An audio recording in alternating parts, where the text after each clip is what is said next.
Kembali Rakyat Bersuara bersama saya Aiman Wicaksono. Tadi saya belum menyampaikan informasi-informasi dari rekan saya ini. Ia adalah aktor film yang kemudian langsung muncul luar biasa. Bung Ferry Amsari. Bung Ferry aktor film saya sebutnya sekarang. Dirty Vote. Ya. Ya. Tapi sekarang percuma teriak curang-curang nggak akan berubah juga. Dan udahlah ini curang-curang istilah orang yang kalah aja. Anda setuju dengan itu? Karena kalau film itu berbasis riset ya, semuanya riset. Tapi terpilih untuk ditampilkan dalam film. Hanya yang potensial tidak bisa diganggu gugat saja yang diinput dalam film. Itu tidak ada yang mengkritik dan melaporkannya. Siapa yang menuduh fitnah tidak pernah menyebutkan fitnahnya di bagian mana. Yang mengatakan ini segala macam tidak pernah juga bisa mampu menuduh film itu. Film itu tidak diperuntukkan untuk mendegradasi suara orang. Kalau enggak kami buat jauh-jauh hari dan muncul jauh-jauh hari. Film ini mau mendidik politik kepemiluan kita untuk bicara dua hal. Satu, bahwa kecurangan terjadi dan terjadi dalam satu putaran dan 50% terbukti. Data film itu mengatakan sampai hari ini. Kedua, siapa pelaku kecurangannya. Dan kami langsung tunjuk hidung, aktor terbesar dalam kecurangan pemilu adalah Presiden Republik Indonesia, Presiden Joko Widodo.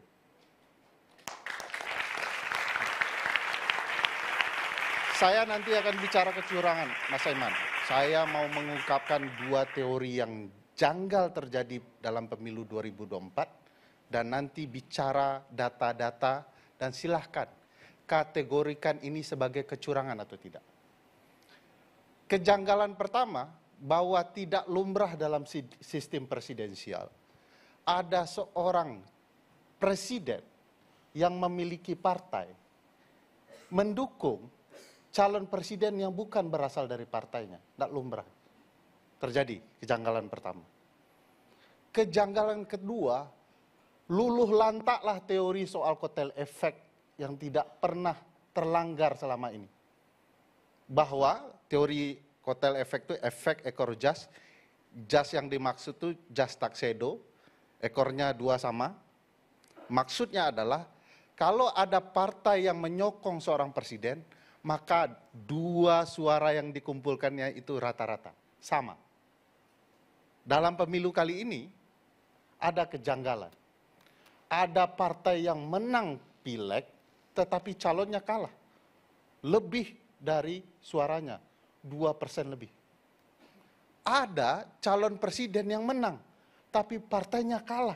Bahkan tidak memperoleh bahkan setengah persen dari angka yang dia peroleh. 58% sekian, 25% pun tidak partainya. Itu janggal sekali. Terjadi. Apakah ini salah satu secara teori bahwa kejanggalan ini terjadi karena ada masalah serius? Mari kita lihat satu-satu. Dan data ini sudah pernah kami tampilkan di Komisi 2. Boleh dilihat di Komisi 2. Apa salah satu datanya untuk menjelaskan telah terjadi kecurangan yang disebut sebagai terstruktur, sistematis, dan masif? Kita mulai dari terstruktur. Maksudnya kecurangan itu melibatkan penyelenggara negara atau penyelenggara pemilu. Contoh misalnya dalam sebuah sidang di Komisi 2, masyarakat sipil hadir membawa alat bukti, jumlahnya 38 alat bukti, yang bicara soal kecurangan penyelenggara pemilu dalam hal ini KPU. Wasit, ini ada profesor komunikasi politik sekaligus pakar sepak bola. Wasitnya bermasalah. Apa datanya? Kami membawa screenshot dan juga rekaman serta video perintah KPU RI kepada seluruh KPU di daerah untuk melakukan kecurangan pemilu. Ditampilkan di Komisi 2 secara terbuka, lalu begitu tampil pembicaraan soal perintah melakukan kecurangan itu, Komisi 2 selalu begitu ya, langsung menutup sidang, menyatakan sidang tertutup, mengusir wartawan. Sampai hari ini videonya masih ada di YouTube. Penyelenggara. 38 bukti. Video, rekaman, dan tangkapan layar. Bagi saya, kecurangan pengaturan skor dalam sepak bola di Italia tidak perlu membuktikan apakah skor itu murni kehebatan pemain atau tidak. Tidak perlu. Yang dibuktikan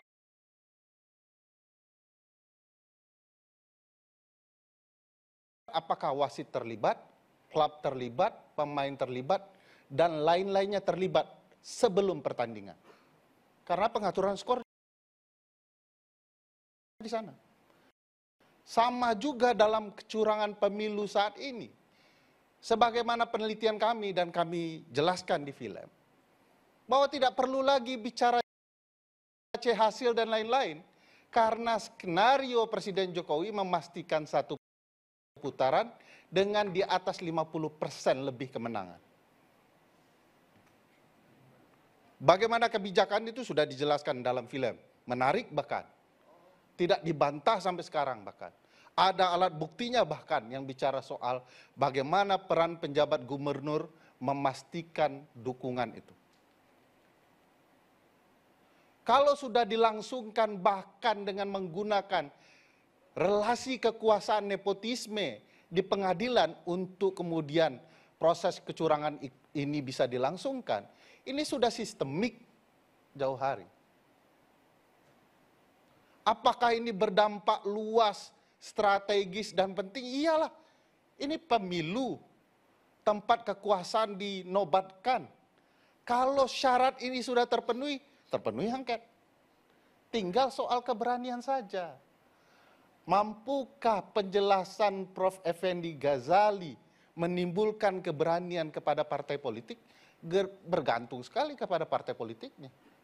Bukan kepada kebenaran yang disampaikan Prof. Effendi Ghazali. Karena partai juga tahu ini. Apalagi syaratnya mudah sekali. Syaratnya cuma minimal 2 fraksi, bahasa undang-undangnya sudah disampaikan, lebih dari 1 fraksi. Ya. 25 tanda tangan itu usul. Usul saja tidak berani, bagaimana kemudian pansel hak angket bisa muncul? Bagi saya, kalau ini jalan, saya yakin Prof. Effendi dan teman-teman pemantau pemilu, termasuk lembaga saya, kami akan saksikan kepada publik via hak angket apa saja yang sedang terjadi selama penyelenggaraan pemilu kita. Jadi tujuannya itu bukan untuk mengubah hasil, karena tidak akan Tunggu, mungkin belum hasil. sampai ke sana. Belum sampai. Karena berdasarkan pasal 20A Undang-Undang Dasar, pasal 79, 199, dari Undang-Undang MD 3, ini tidak soal KPU. Ini soal keterlibatan sekali lagi Presiden. Kalau kemudian terkuak kecurangan dalam forum penting bernama hak angket itu, yang bukan tidak mungkin kita mengetahui kenapa pemilu kita dilangsungkan sangat buruk, ya soal hasil bisa menyertai bukti-bukti ini di Mahkamah Konstitusi. Saya mau mengatakan, tadi Prof. Effendi sudah menyinggung, soal sirekap yang menggemaskan lagi gemoy itu. Misalnya, kenapa buat sistem seperti itu dan orang masih mempertahankan bahwa KPU sebagai penyelenggara benar secara administrasi, itu aneh betul. Sebab kenapa? Satu TPS itu maksimum surat suara 300, Bang Ade. Cadangan 6. Lalu ada sistem yang mestinya kalau ada angka 600 masuk, 700 masuk, dia harus menolak otomatis itu. Iya. Langsung ditolak. Sistem yang sederhana saja. Ini saya mau ceritakan sistem yang dibuat Bang Hadar Nafis Gumai dalam Jaga Suara 2024. Apabila ada yang melapor ternyata salah mengirimkan data laporan, otomatis tertolak. Tapi itu kan di sirekap begini. Saya mau jelaskan, Bang. Saya harus saja juga begini, saya harus tengah-tengah. Itu kan bicara soal, oke, ada kenapa nggak di set buffer penyangga begitu ya? Yes. katakanlah misalnya satu TPS nggak boleh lebih dari 300. Ini bisa ada yang 8.000, bahkan ada yang jutaan. Kenapa sistem itu tidak dibuat sejak awal? Tapi kan begini, ini yang disampaikan oleh KPU dan juga Bawaslu misalnya, bahwa semua itu Sirekap hanya bicara soal bagaimana mengawal. Tapi semua akan mengacu pada C hasil. Jadi nggak usah khawatir, Sirekap nggak usah dilihat. C hasil nanti yang dijadikan Mas patokan. Aiman, kita harus adili KPU. Betul penghitungan manual berjenjang adalah data inti. Tapi Sirekap ada pengawal inti. Kalau Sirekap tidak benar, bisa nggak ngawal yang inti ini? Saya mau kasih tahu, selain azas pemilu, KPU juga harus paham ada prinsip penyelenggaraan pemilu. Pasal 3 Undang-Undang Pemilu, Undang-Undang 7 2017. Salah satu prinsipnya soal profesionalitas. Saya tanya ke Mas Aiman, Sirekap ini profesional nggak begini? Melanggar prinsip nggak? Banyak masalah bahkan diakui dan sempat dihentikan. Iya, diakuinya sekarang, tidak diuji coba sebelumnya.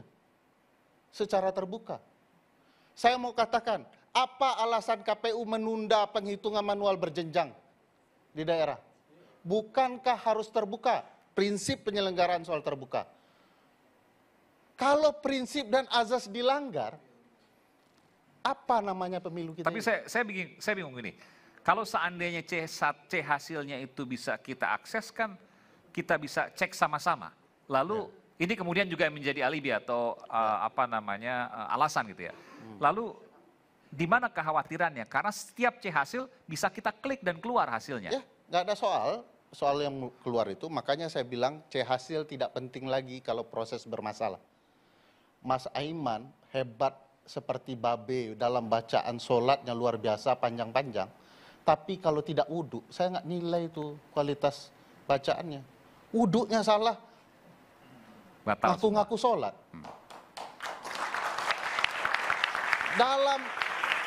Dalam hukum administrasi negara, hasil memang penting, tapi proses juga penting. Jadi aneh kalau orang mengatakan proses itu harus diabaikan. Sudahlah ngaku kalahlah wir. Bukan itu soalnya. Bukan itu soalnya. Bukan itu soalnya. Soal besarnya banyak suara orang tidak pasti.